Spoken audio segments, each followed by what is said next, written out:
राजस्थान में भजनलाल शर्मा सरकार के 2 वर्ष का कार्यकाल पूरा होने के साथ ही सत्ता पक्ष और विपक्ष के बीच सियासी बहस तेज हो गई है।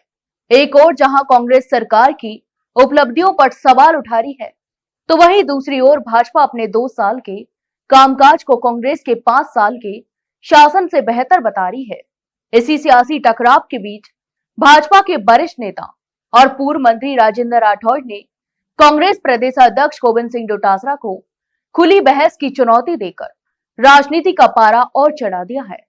दरअसल पिछले सप्ताह शुक्रवार 12 दिसंबर को गोविंद सिंह डोटासरा ने मुख्यमंत्री भजनलाल शर्मा को जयपुर के अल्बर्ट हॉल में खुली बहस की चुनौती दी थी।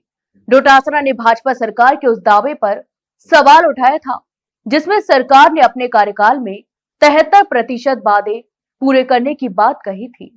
डोटासरा की इस चुनौती पर पहले ही राजस्थान सरकार के मंत्री गजेंद्र सिंह खीपसर तीखी प्रतिक्रिया दे चुके हैं।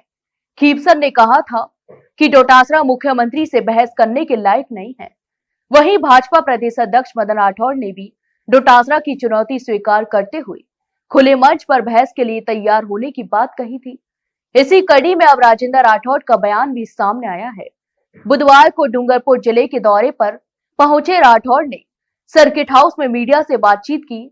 इस दौरान उनके साथ पूर्व मंत्री महेंद्रजीत सिंह मालविया और भाजपा प्रदेश महामंत्री मिथिलेश गौतम भी मौजूद रहे।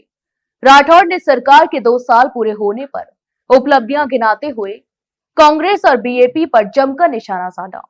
राजेंद्र राठौड़ ने कहा कि भाजपा की सरकार हर साल अपने कामों का हिसाब जनता को देती है, जबकि कांग्रेस की अशोक गहलोत सरकार अंतिम वर्ष में ही अपनी उपलब्धियां गिनाती थी। उन्होंने दावा किया कि कांग्रेस अपने 5 साल के शासन में जो काम नहीं कर पाई, वह काम भाजपा की भजनलाल सरकार ने महज 2 साल में कर दिया। राठौड़ ने डोटासरा को विधानसभा में खुली बहस की चुनौती देते हुए कहा कि फरवरी में बजट सत्र के दौरान 2 दिन की बहस होनी चाहिए। भाजपा के 2 साल बनाम कांग्रेस के 5 साल। उन्होंने कहा कि तब और अब के विज्ञापनों में दिए गए आंकड़ों पर कांग्रेस अगर सवाल उठाती है तो तथ्यों के साथ जनता के सामने आए। इसके साथ ही राजेंद्र राठौड़ ने भारत आदिवासी पार्टी पर भी कड़ा प्रहार किया और आरोप लगाया कि बीएपी आदिवासी क्षेत्रों में अराजकता फैलाने का काम कर रही है। राठौड़ ने कहा कि पहले जाति के नाम पर वोट मांगे गए और जीतने के बाद बागीदौरा विधायक जयकृष्ण पटेल विधानसभा में सवाल पूछने के लिए पकड़े गए, लेकिन पार्टी नेतृत्व कार्रवाई के बजाय ऐसे कृत्यों का सही ठहराता नजर आया।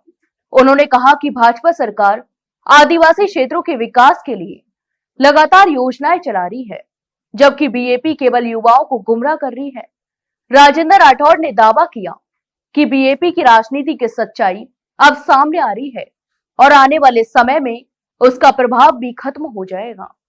कुल मिलाकर राजस्थान में सरकार के 2 साल पूरे होने पर सियासी घमासान तेज हो गया है और आने वाले दिनों में भाजपा कांग्रेस के बीच यह बहस और भी धार पकड़ने के संकेत दे रही है। तो आपके इस पूरे मामले पर क्या राय है, हमें कमेंट बॉक्स में कमेंट करके जरूर बताएं और वहीं वीडियो को लाइक और शेयर जरूर करें और हाँ, चैनल को सब्सक्राइब करना ना भूलें। फिलहाल के लिए इतना ही, जल्द मिलते हैं एक नई जानकारी के साथ। तब तक के लिए नमस्कार।